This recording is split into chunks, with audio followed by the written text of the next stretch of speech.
But this is Believing Buckeyes. I'm Brian Brown, and this is All-American Quarterback Chinty. Check why we shooting the show because we need to discuss this, man. I can't believe it. This is the first time, I guess, be honest, I feel like in my lifetime that we seen a ruling essentially overturned. Reggie Bush has his Heisman, man. This is crazy. This is crazy news. Reggie Bush received his Heisman today, overturned after some, I don't know. He won, obviously he won it. They took it from him. Crazy, right? I mean, sheesh. Yeah, I mean, you see the shirt I got on. Oh, yeah. I'm 2014 undisputed champions. But a couple years before that, right, they went 12-0, right? 12-0, and we're not able to go, and I'm talking about Ohio State, obviously, was not able to go play for a national championship. So the reason they weren't able to go play for a national championship was because of the sanctions that happened with the violations during our senior year, with Tattoo Gate and all that stuff.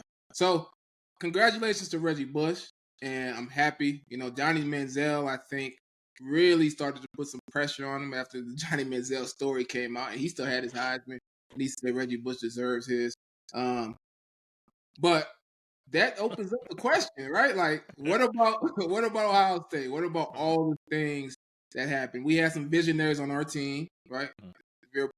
DeVere Pryor, Big Mike Adam. Yep. They were doing NIL before NIL, right? Yeah, man. I like how you say that, visionaries. I like that. I like that. so and I mean, it was a wild season, man. I think I remember a lot of things went down during that time. But with that being said, given that the NCAA is going back, retreading those steps, because at this point now it looks so trivial, right? Like, yeah, tattoos, selling stuff that belongs to me that I earned. I didn't cheat on the field. We know some programs cheat on the field. We know some programs cheat during the game. They got a whole system in place to cheat during the game, and we didn't do anything of that nature. All the games that we played on fair and square. We won those games. But yet and still, we still gotta. I mean, we personally, we know we won those games, but when we go back, there's an asterisk on things, right? I think our Sugar Bowl championship that we won our senior year is not, it's not displayed. It'd be nice to go in and show my kids that, hey, we played in the Sugar Bowl. This is my year. This is our senior year. I was the captain of this team, and here go the trophy. The footage is still there, right? The footage is there. The scars are still there. I dislocated my wrist in the first quarter, which was a crazy thing that happened.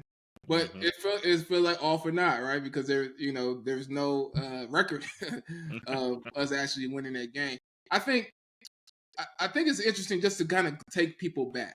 Yeah, we need to. Kind of take them through that situation. So this is our senior year. We're rolling that year. Obviously, we had the one loss to Wisconsin, which was a tough loss. On the road, it was tough. There was a bust, right? There was like a drug bust or whatever. A guy who gives tattoos. His place got raided, and a bunch of Ohio State memorabilia was uncovered. Right? I'm telling you. Hold on. Let me throw him on the bus. He gave bad tattoos. So, all this signed Ohio State memorabilia was uncovered, etc. I think someone reached out to Tressel and said, "Look, a lot of your guys' stuff is here, etc." All that led to the fact that there was an indication that guys were signing stuff, selling it, getting tattoos for free, etc. All amounted to nothing close to what guys are making in NIL today, right? We finished the season, and so this happened prior to the season. So this stuff was kind of being investigated during the season. We finished the season, and this is prior to the bowl game. We're slated to go to the Sugar Bowl, and the story kind of comes out. All right, now it's out. It's in the media. It's on ESPN, et cetera, et cetera. It's a big story. It's huge. I got ESPN reporters sending me DMs on Facebook back then, asking me, "Hey, do you guys want to talk? Do you have anything you want to share?" and I'm, they was trying to get people. I'm holding it down. They tried to get me too. I actually did an interview, but I dashed around those questions like real nice and swiftly. Like, I don't know what you talking about. Tress is a great leader. All my guys are fantastic. So the one thing we didn't know, right, if the players were going to be able to play in the bowl, right? Mm-hmm. We figured this came out. We about to go on Christmas break. These guys are in trouble. We're going to have to move forward without them. But they let them play. Yeah. They let them play in the game and made them, I think, they had like a little agreement. Like, all right, we'll let you play in the game, but you got to come back next year, and we might, do something suspension wise. They all agree. Like, hey, let's finish out this season. This seems silly. Let's finish out this season. Let's see what goes on next year. All right. And everybody balled out, man. It was a good game. We beat an SEC team, which was at that point still kind of the story. We can't beat the SEC, blah blah blah.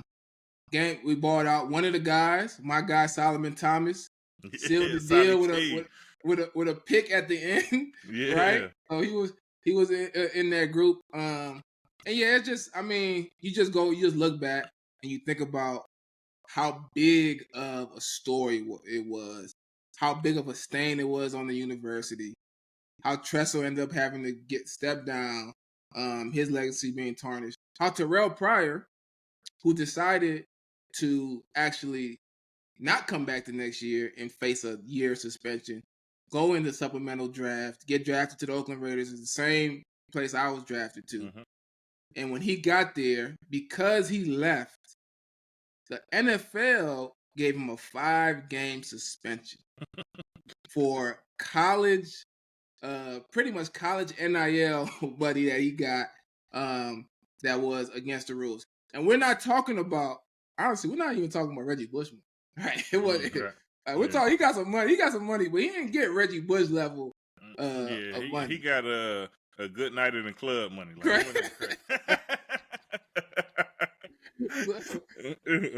But I had to watch him come to Oakland, but then have to be away from the team for the first half of the season, which really killed his whole season. Like, when he came back, he wasn't going to be able to learn the NFL playbook, still playing quarterback at that time, and lose 5 game checks, right? Which was crazy to me that the amount of money he lost in the NFL was way more than that little money that he got in college. So we're saying all this to say the time has come. Yes. Time for us to get our wins back. And we should declare that team that went undefeated. Yes. National champion. Undisputed national champion. That's right. We had Urban on the show, right? And he said, like, one of his biggest regrets in coaching, not really regrets, but it's like, something that he just couldn't, obviously had no control over. Yeah. It's him coming to Ohio State, first year having an undefeated season and not having a chance to win that national championship. I mean, obviously, we did right by that team, right? They got streaks, they got rows, obviously you got a T-shirt, right? That's still historic. But man, like, I mean, that was there. They had the talent, they had the guys, and due to a situation, right, that the powers to be, kind of pressing down, punching down on Ohio State, they don't get that opportunity. So it's like we was robbed, right? We got an asterisk next to our wins. Trophies not up in the facility due to things that we done on the field. Once again, not cheating during competition, breaking some silly rules away from competition. These things were taken away from us. These things are taken away from Urban's first year as a coach. That team there, and it's time, like you say, it's time for the powers to be. Yep. To remove those asterisks, give us our stuff back. Obviously, I don't think they can't give them a national championship, but I mean, man, we gotta have a parade or something, man. Something. But yeah, man. Switching gears a little bit, man. This is draft week. Yep. So we got a decent amount of Buckeyes who are gonna be in the draft. We got one of the best players to ever come through Ohio State is gonna be in the draft. So it's an exciting time for a bunch of young individuals. What are you thinking about this draft week? Man, it's just the draft is always very entertaining and exciting to watch.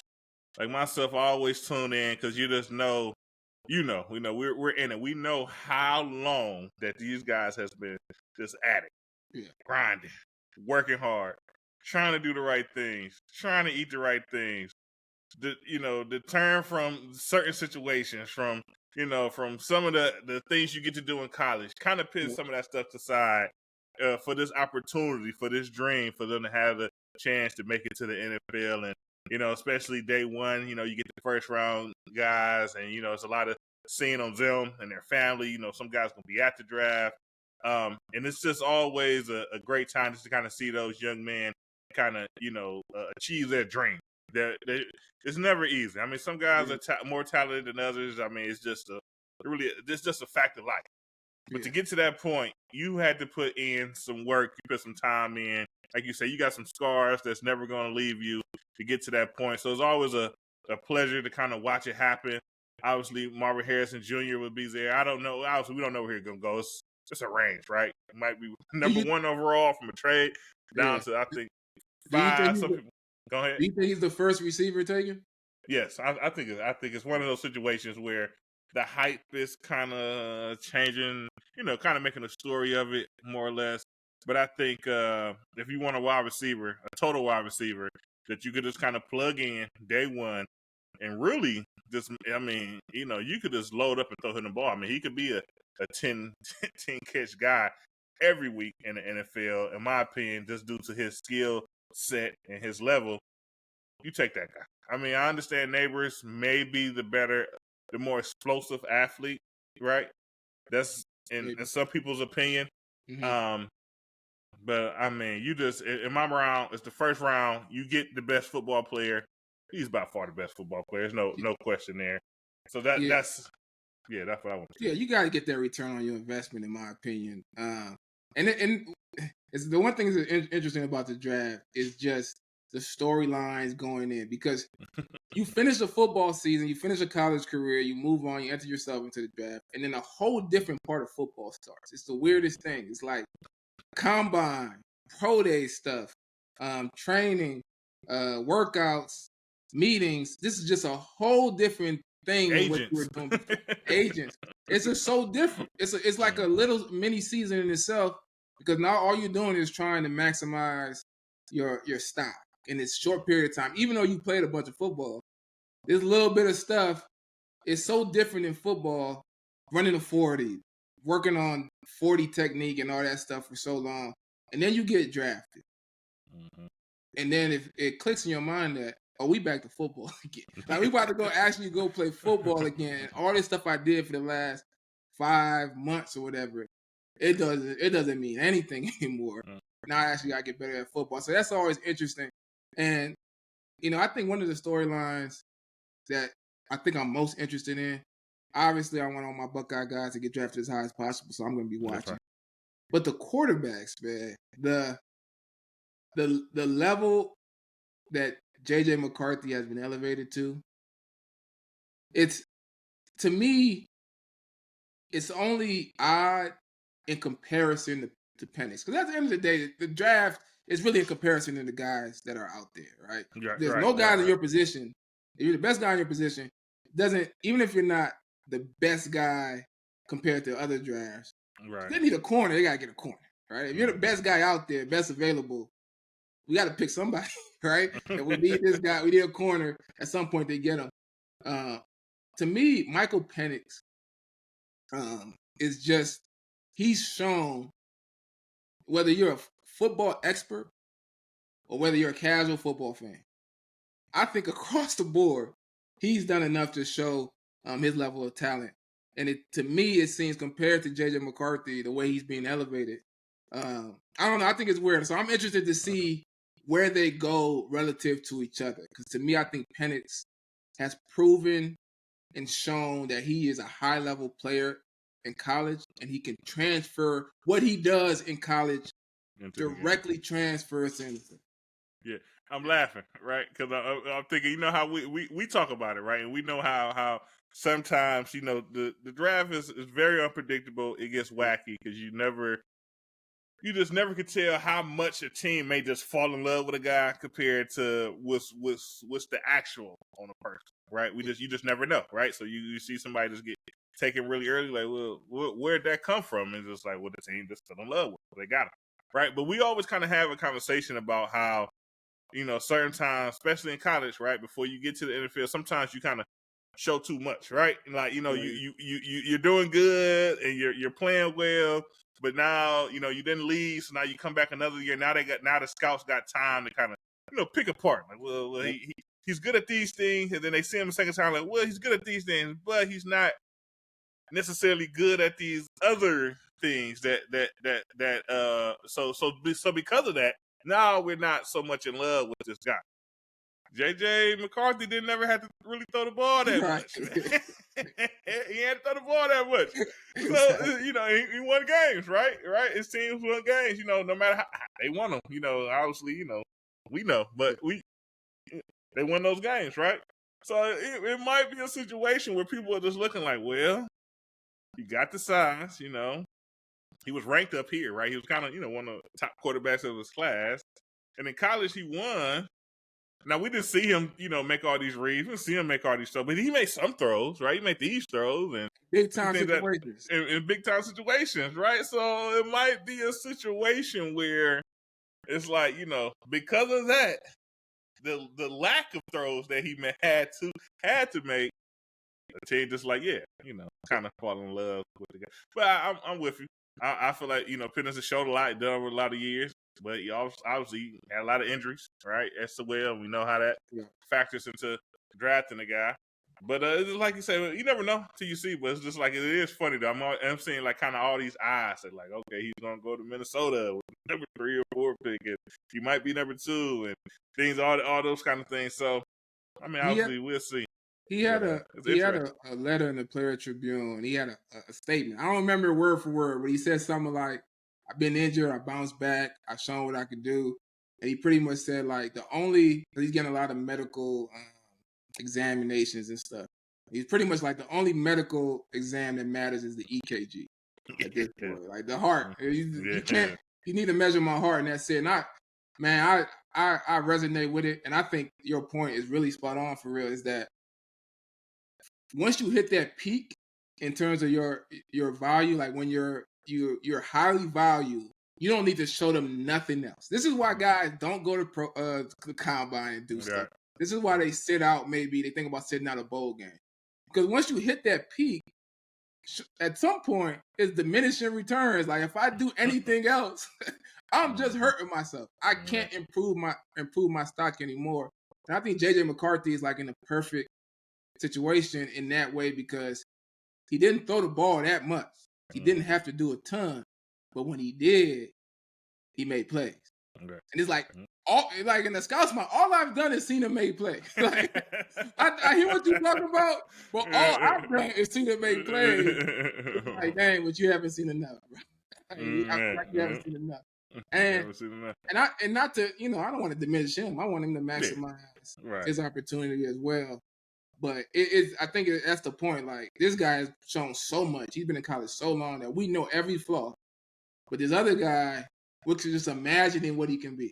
Right? And our imagination, I don't care who it is, our imagination. And our imagination is like, he's Andrew Luck. Right.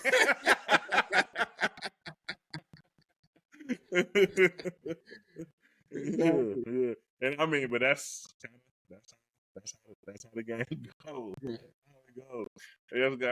How many first rounds you think Ohio State end up with tomorrow? You think there's a chance anyone else kind of stay? I know we probably gonna pistol in Mar. There's a chance anyone else kind of slip up there and get that first day nine. Yeah, I'm thinking Mike Hall slips into the end of the first round. I'm thinking he slips in there. I don't know all the team's needs and stuff, but I think he fits well at the back of the first round with somebody who would need somebody at that position. I need this position. And, I got a solid team, which is why I'm not picking high. And I can fill this role with somebody like a Mike Hall who could make some play. Like that guy, like he's going to be a playmaker at the next level. So I think he might slip in there. Yeah, it'll be interesting to see, man. I was always excited, man. Give us a story. Obviously, you was a 4th-round draft pick. We came out the lockout. It was weird. So I went free agent. So essentially, I watched the draft, but in my head, like, there's a chance, probably a good chance I won't get drafted. I could probably go free agent. But you and yourself, you was in it, right? You didn't know, would you go, first, third, fourth? You didn't know, but we all had a good feeling, right, that you was going to get drafted. Give us a story. How did you enjoy the draft? What did you do? Where you was at? Give us a little bit of that insight, man. I never heard that. I don't know. I probably heard the story, but I don't remember it. Shoot, give it to me. Yeah, so for me, the draft didn't go as expected. I was an All-American that year. Dislocated my hand, my wrist. I had 2 surgeries in that time period between the last game and the draft. I had 2 surgeries. I did do the combine, ran the 40. I had a cast on and whatnot. I had to get another surgery, etc. I don't know how that impacted my stock, but I was slated to go somewhere between 2nd round and 3rd round potentially. And maybe I could slip into the 4th. I ended up slipping into the 4th. So my draft story, I had Fox News camera crews set up. They wanted to, when I got my name called, it's going to be on the TV or whatever. My sister, though, was graduating from Mississippi State. She played basketball at Mississippi State. It was graduation. I can't miss her graduation. So let's take the camera crews to Mississippi State. I'm going to be in the Mississippi State Bulldog locker room. Set the cameras up, right?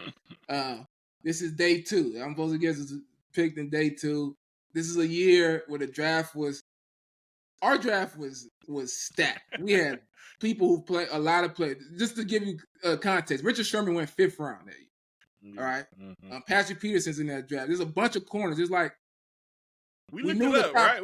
We looked it up. It was like what? Like I think it was almost 50 corners drafted in that draft. Something crazy like that, right? It was a crazy amount of corners getting drafted. We knew the top 3 or so, Pat Peterson and a couple others. But then after that, the next 10 of us, we didn't know. We could go anywhere from 2nd to 5th round, and it was just a line of teams like picking guys off. So I got to see in that 2nd round almost 8 guys go ahead of me, which was stressful. I was upset. I'm sitting in the Mississippi State locker room, like, oh my gosh. And it got to the last pick in the 3rd round. It was the Steelers. I had talked to some of the Steelers coaches. They had picked Cam Hayward in the 1st round. They had called me on the phone, said, we're thinking about getting you next, whatever. And they picked a corner out of Texas. And that was it. The day was over. Now I'm upset. I'm like, I give up. No more camera crew. Don't come back the next day. I'm going to my sister's graduation. I ended up getting drafted the next day, early in the 4th, at my sister's graduation, which I had kind of given up. I gave up, but I'm still checking to see, what's going on. Right. I mean, right. We didn't jump off the edge here, right? Got the phone call from the Raiders. Said we want to draft you. I was like, great. And then that was it. Didn't, it was lockout. So got the phone call. We were going to draft you, blah, blah, blah. Talk to the coach, talk to the GM. Didn't get to talk to Al Davis. And I didn't see him until camp because it was a lockout year. One thing the one funny thing about that was after they drafted me, the next thing they mentioned to me was, we want your roommate. We want Brian Brown. And if he doesn't get drafted, tell him to think about coming to the Raiders. So that was my full draft story. So yeah. Maybe after the draft we get into my story. It's long. That free agent was a long, stressful process that we had to go through that year. You didn't choose the Raiders. I didn't choose the Raiders. Maybe I should have, but I mean, it was crazy. It was crazy. Now we'll get to it later time. Another time, yeah. Let's get out of here. But yeah, so that's our show for today. We always end our show with a nice OH. Yo. Go Bucks. We catch you guys next week. Go Bucks. Give us our wins back too. Yeah, we need that.